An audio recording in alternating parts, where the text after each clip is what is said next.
సన్నబియ్యం పథకం ఖచ్చితంగా రేవంత్ రెడ్డిని అభినందించాలా, కాంగ్రెస్ ప్రభుత్వాన్ని అభినందించాలి. ఎందుకంటే దుడ్డు బియ్యం ఇస్తూ అదే తినండి, లేకపోతే అదే అమ్ముకోండి, అమ్ముకున్న డబ్బులతో బతికేయండి అనేటటువంటి సుదీర్ఘ కాలపు లెక్క.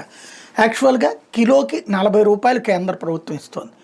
ఇచ్చినప్పుడు దాంతో సన్నబియ్యం ఇవ్వచ్చు, అవసరమైతే ఒక 10 రూపాయలు ఎక్స్ట్రా పడుద్ది. అది రాష్ట్ర ప్రభుత్వం పెట్టుకోవాలి. ఒకప్పుడు సగం సగం పెట్టుకునేటటువంటి స్టేజ్ నుంచి ఇవాళ 3 వంతులు పెట్టుకుంటాం కాదు, 4 వంతులు పెట్టుకుంటున్నప్పుడు ఒక్క వంతు పెట్టుకోవడానికి ప్రభుత్వాలు వెనకాడుతున్నటువంటి సందర్భంలో రేవంత్ సర్కార్ సన్నబియ్యం ఇవ్వడం ద్వారా చక్కటి ఆలోచన చేసింది.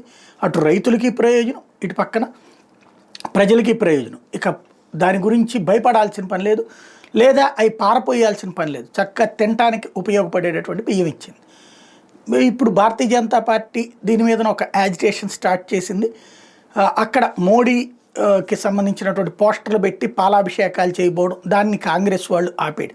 వీళ్ళు ఏమంటారు, ఇస్తున్నది కేంద్ర ప్రభుత్వం కాబట్టి కేంద్ర ప్రభుత్వానికే, ఇక్కడ మోడీకే పాలాభిషేకం చేయాలి, ఇప్పిస్తోంది మోడీ అని చెప్పే ప్రయత్నం. అక్కడ 40 రూపాయలు ఇస్తున్నది కేంద్ర ప్రభుత్వం, నో డౌట్. పైన 10 రూపాయలు ఇస్తుంది రాష్ట్ర ప్రభుత్వం. ఆ విషయాన్ని మన బండి సంజయ్ చెప్పారు. మరి సన్నబియ్యం పథకం మాత్రం రేవంత్కే చెందుతుంది. ఎందుకు? ఇంతకుముందు ఇవ్వలేదు కాబట్టి, ఎవరు ఇవ్వలేదు కాబట్టి. పోనీ బీజేపీ చెప్పేది కరెక్ట్ అయితే ఆంధ్రప్రదేశ్లో ఎన్డీఏ కూటమి ప్రభుత్వమే కదా ఉంది, తెలుగుదేశం జనసేన భారతీయ జనతా పార్టీ కూటమే కదా ఉంది. మరి ఇక్కడ ఎందుకు ఇవ్వట్లేదు ఆంధ్రాలో, పక్కన ఉన్న తెలుగు రాష్ట్రాలని సన్నబియ్యం? ఈ మొక్క రేవంత్ అనలేడు, ఎందుకంటే ఆయన వాళ్ళ గురువు గారు ఎక్కడ, లేకపోతే వాళ్ళ ఒకప్పటి బాస్ అయినటువంటి చంద్రబాబు కాబట్టి, ఆ ప్రభుత్వాన్ని ఏదన్నంటే అక్కడ తనకి ఇబ్బంది అవుతుంది కాబట్టి అనలేడు. మామూలుగా అయితే కనుక అదే మొక్క అడగచ్చు. మరి నిజంగా మీరు కనుక భారతీయ జనతా పార్టీ తరపున అది కేంద్రందే బాట అయితే మరి ఆంధ్రాలో కూడా 40 రూపాయలు ఇస్తున్నారు కదా, మరి అక్కడ ఎందుకు సన్నబియ్యం ఇవ్వట్లేదని ఆ పాయింట్ వాళ్ళు అడగట్లేదు కాబట్టి అది అడ్వాంటేజ్గా తీసుకుని చక్కటి యాజిటేషన్తో ఎవరి ఎత్తుగడ వాళ్ళదే.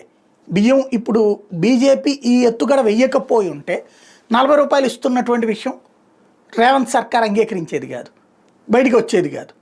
ఈ కాంట్రవర్సీ వల్ల కేంద్రమే 40 రూపాయలు పెట్టుకుంటోంది, రాష్ట్రం 10 రూపాయలు పెట్టుకుంటోంది అన్నటువంటి విషయం అయితే తెలుస్తోంది.